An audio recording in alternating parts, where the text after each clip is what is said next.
The Amazing Wiplala, directed by Oliehoek. When 7 years old Johannes does the discovery of his life, by finding a little man behind a jar of peanut butter, nothing will be the same ever for him.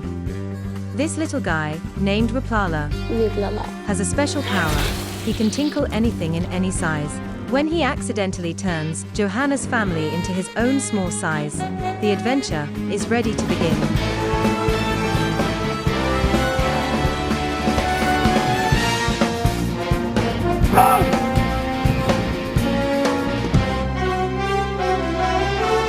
Creating a world where normal daily things are 20 times bigger than we are used to, the production was faced with some impressive challenges. The art department, visual effects, and camera department were constantly discussing the more than 1,000 special effects shots the director had envisioned.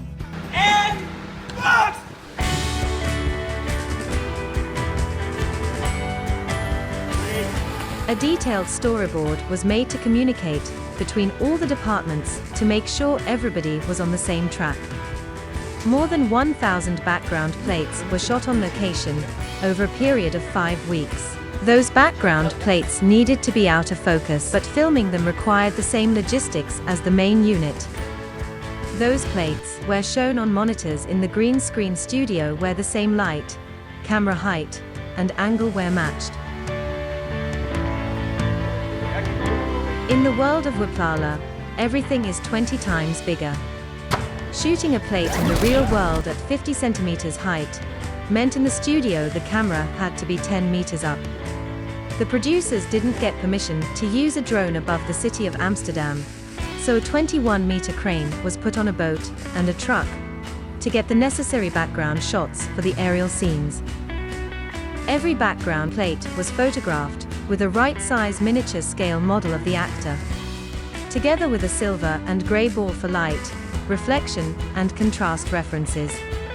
In an elaborate car chase, Wiplala and his new friends are racing through the city of Amsterdam. This was quite an undertaking as the miniature car needed to drive through some pretty challenging situations.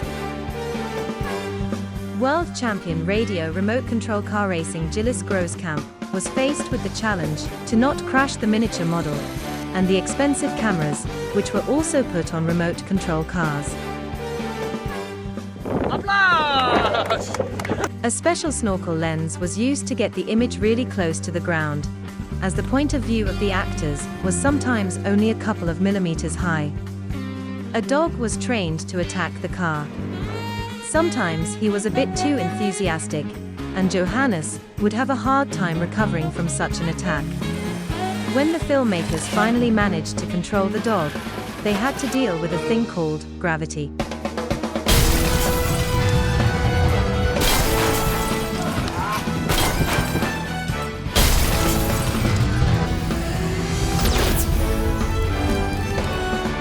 Now on Disney Plus in selected countries.